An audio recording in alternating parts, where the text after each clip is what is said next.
அதுனா கிழங்கு தூவி தின்னாச்சு, செதுக்கி தின்னாச்சு. இதெல்லாம் எங்கள் வயசுல எல்லாம் அப்போல்லாம் என்ன பண்ணுவோம், வயிறு பசிச்சா ஒரு பனம்பழத்தை சாப்பிட்டா வயிறு நம்பி போயிடும் அப்படின்னுட்டு ஓடி போய் பனம்பழம் பொறுக்கிட்டு வர்றது. பொறுக்கிட்டு வந்து அப்போல்லாம் விறவடுப்பு, அடுப்பை எரிச்சிட்டு அந்த பனம்பழத்தை தூக்கி அடுப்பு வாயில் வச்சுட்டோம்னு வச்சுக்க, நல்ல பொத்துன்னு நல்ல சூடு வந்து நல்ல வாசனை வந்துடும். அதை எடுத்து பிச்சு ஆளுக்கு ஒரு கொட்டையை பிடிச்சிக்கிட்டு பிச்சு தின்னோம்னு வச்சுக்கேன், அது கசக்கி பிசைஞ்சு திங்க திங்க திங்க அவ்வளோ ஒரு டேஸ்ட்டாக இருக்கும். அடுத்த பனம்பழம் அதுங்காட்டி சூடு வந்துடும். இதை தூக்கி போட்டுட்டு அப்புறம் அடுத்ததை திங்கிறது. தின்னுட்டு ஏப்பம் விட்டா அந்த ஏப்பம் தின்ன சதிக்கு ஏப்பம் வந்துடும். அதுனா அப்போல்லாம் ஒரு ஒரு பனம்பழத்தை தின்னா ஒரு பசி அடங்கும். பனம்பழம் வந்து பசிக்கு ஏற்றது. அப்போ ஈஸியான சாப்பாடு அது சாப்பிட்டோம். எங்கள் காலத்துலலாம் அது சாப்பிட்டோம்.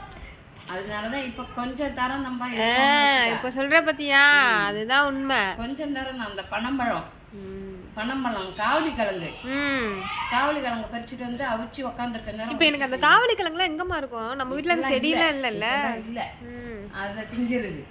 அந்த காவலி கிழங்கு, அந்த பனம்பழம் எல்லாமே. அந்த பனம்பழம் எங்கடா இருக்குன்னு ஓடுவோம். பனமரம் எங்க இருக்குன்னு சாந்தாட்டு கொள்ளையில கிடக்கும். போறது காலையிலே இதுக்குன்னு ஓடுறது பொறுக்கிறதுக்கு. அதை போய் பொறுக்கிட்டு வந்து வச்சிருந்தோம்னா பசங்களும் கேட்கும், எனக்கு உனக்குன்னு. தின்னுச்சோன்னா அது மேலே ஒரே பனம்பழம் தான் வாசம் அடிக்கும். சாப்பிட்ருவோம். திருப்தியாக எனக்கு காலை சாப்பாடே அது ஓடிடும். ஒரு டம்ளர் தண்ணியை குடித்தோம்னா ஓடிடும். அதெல்லாம் ஒரு காலம். பனம்பழம் சாப்பிட்டு காலத்தை ஓட்டினதெல்லாம் ஒரு காலம். இப்போ பாலும் பழமும் குடிக்கிறோம் பாரு, இப்போ தான் நம்ம உடம்புல எதுவும் இல்லாமல் இருக்குது.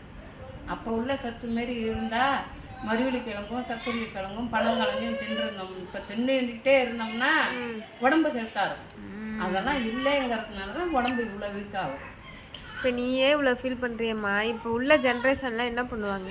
இப்போ உள்ள குழந்தைங்களாம் என்ன பண்ணுவாங்க? இப்போலாம் ஒன்றும் திங்கவும் மாட்டாங்குது இல்லை. அப்போ நான் அந்த பனம்பழம்லாம் அவ்வளோ சாப்பிடுவேன். எங்கள் ஊர்லேயே போய் பனம்பழம் பொறுக்கிட்டு வந்துடுவோம். பொறுக்கிட்டு வந்து சுற்றி சாப்பிடுவோம். அதுமாதிரி நம்ம நான் என் கல்யாணம் பண்ணி வந்தாலும் இந்த ஊருக்குள்ளேயும் பனம்பழம் சாப்பிடுவோம். அதனால அந்த பனம்பழத்தோட டேஸ்ட்டு தின்னவங்களுக்கு தான் தெரியும். நான்லாம் தின்றுருக்கேன் தான். ஆனால் இதுங்கெல்லாம் இன்னும் அதுக்கெல்லாம் தின்னு பார்த்ததே இல்லையே. நாங்களாம் பசங்க எல்லாம் தின்னு பார்த்ததே இல்லையே. தின்னோம்னா தின்னவங்களுக்கு தான் அதோட டேஸ்ட்டு தெரியும். சாப்பிடுவோம். பாதி பேர் அதுக்கு இப்போ இருக்கிறவங்களுக்கு பாதி பேருக்கு அது என்னன்னே தெரியாது. நம்ம வீட்டில் பக்கத்து வீட்டில் கொள்ளையில் அவ்வளோ போடுவாங்க. போட்டு பதக்க வச்சு வெட்டி ஒரு குண்டில் போட்டு அவிப்பாங்க. அவிச்சு டெய்லி சாப்பிடுவாங்க. அவங்க வீட்டிலலாம் நல்லா சாப்பிடுவாங்க. மிஞ்சி போனால் 2-3 கொடுத்து அனுப்புவாங்க. பசங்களும் சாப்பிடுவோன்னு வச்சுக்கோங்க. நம்ம வீட்டில் உள்ளது நீங்கள் தேங்காய் கொடுப்பாங்க. அந்த மாதிரி காலகட்டம், அது ஒரு காலகட்டம். இப்போலாம் அதுனா என்னென்ன கொடுக்குறோம், வேணாம் போதும் போ எங்காச்சும் திங்குதுங்களா, லீவுக்கு தாம்மா வரணும். அப்போ வந்து பனங்கிழங்கு வந்து இது விற்பனையே கிடையாது. அப்போ இவ்வளோ கட்டாக இருந்தாலும் விற்பனை கிடையாது. அள்ளிட்டு போங்கன்னு சொல்லுவாங்க. இவ்வளோ பெருசாக இருந்தாலும் ஒரு கூட நிறையா இருந்தாலும் ₹1 ₹2 கொடுத்துருவாங்க. இப்போ ஒரு கிழங்கு 50 காசு விற்கிது. 50 காசா? 10 ரூபா. 10 ரூபா. 4 கிழங்கு 50 ரூபா, 12 ரூபா. அன்னைக்கு பெரிய தம்பி மெட்ராஸில் வாங்கிட்டு வருது 4 கிழங்கு 12 ரூபாய்க்கு. அதை வாங்கிட்டு வந்து அவிச்சு ஒரு 2 கிழங்கு தின்னுட்டுவோம். 2 கிழங்கு வேஸ்ட் ஆகிட்டு. இப்போ பெரிய தம்பி நீங்கள பரணி தின்னது தான், பிள்ளைய திங்க மாட்டேங்க. 2 கிழங்கு வேஸ்ட் ஆகிட்டு பிடிச்சின்னு போய் பக்கத்து வீட்டுக்கு ஒரு கிழங்கு கொடுத்து ஒரு கிழங்கு. அது காயப்பட்டு எடுத்து வைக்க வேண்டியது தானே? அது காயப்பட்டு இன்னொரு எடுத்து வைக்கிறதுன்னு விட்டாச்சு.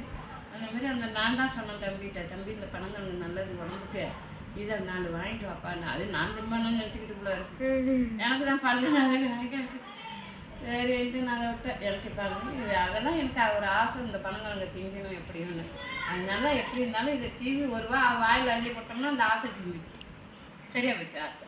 நம்மளாம் ஈச்சம்பழம் பறிக்க போவோமே, நம்ம வீட்டு ரூம்ல ஈச்சம்பழம் கொலையா வெட்டிட்டு வந்து வைப்போமே. இப்போ எங்கேயாவது சரி, இப்போ ஈச்சமரம் இருக்கா இல்லையா நம்ம ஊர்ல? காய்க்குதா? காய்க்குதா? இப்போ அந்த பிள்ளையார் கோயில்கிட்ட இருந்தது, அதை வெட்டிவிட்டாங்களா? இருக்கா?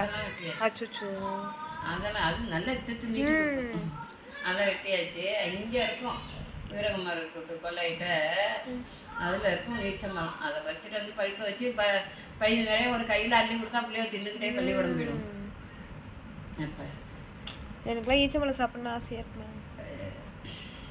பசங்களுக்கு காட்டணும் ஈச்சம்பழம்னா என்ன, பெரிச்சம்பழம்னா என்ன, ஈச்சம்பழம் எப்படி இருக்குன்னாது காட்டணும். அதுங்க சாப்பிடுதோ சாப்பிடலையோ அதை எப்படி பேரிச்சம்பழத்தை திங்கிதுவா. அப்ப வந்து பேரிச்சம்பழம் கிடையாது, ஈச்சம்பழம் தான். எது காலங்கள் அப்படி போணுச்சு, அந்த காலம் அப்படி போணுச்சு. மீன் வம்பதுன்னு எடுத்து வச்சுக்கிட்டு நான் தான் உன்னை சிக்கன் குழம்பு வச்சு தரேன்ன, நீ மீன் குழம்ப கொண்டு வான்ன. இப்போ எற்கலிக்கு ஓடி வச்சு நம்ம என்னைக்கு இந்த பணங்காங்க திங்க போகிறோமோ உனக்கு ஒம்பாடு. அது வாங்கினாலும் வேஸ்ட்டுமா, திங்கிற மாதிரி இருக்கணும். அதெல்லாம் கிடைக்குது, எங்கள் திருவாரூர்லாம் அதெல்லாம் கிடைக்குது. ஆனால் மறுபடியும் கிழங்கு சக்கரை கிழங்கு இதெல்லாம் தின்னுக்கணும். அதெல்லாம் சாப்பிடு, அதெல்லாம் நல்லதுதான். அதையும் சாப்பிட்ற பணங்கிழங்க தான் சாப்பிட முடிய மாட்டாங்க.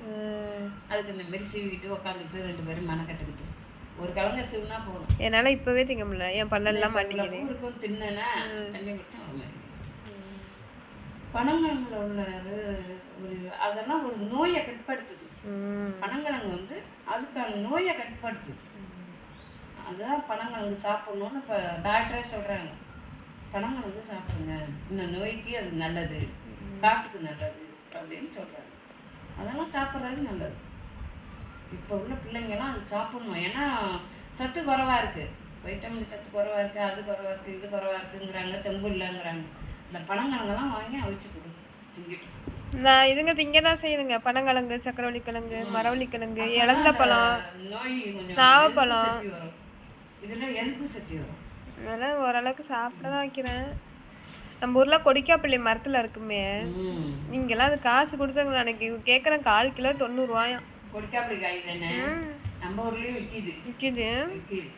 இங்கே இருந்து நான் எங்கள் வீட்டில் இருக்கவுள்ள ஆற்றுக்கொண்டாட நீஞ்சி போய் பிடிக்கிது. அந்தாண்ட இருக்கும் அக்கறையில். நானும் இந்த பக்கத்து வீட்டு பொண்ணு போட்டுக்கிட்டு நீஞ்சி போவோம். இந்த கரையில தாண்ட மாட்டோம், அந்த கரையில போய் அப்படி. உனக்கெல்லாம் நீச்சல் தெரியும்ல? அப்ப இப்ப தெரியுமா? இப்ப உடம்பு வெயிட்டா இருக்குல்ல, நீய முடியாது. நீய முடியாது.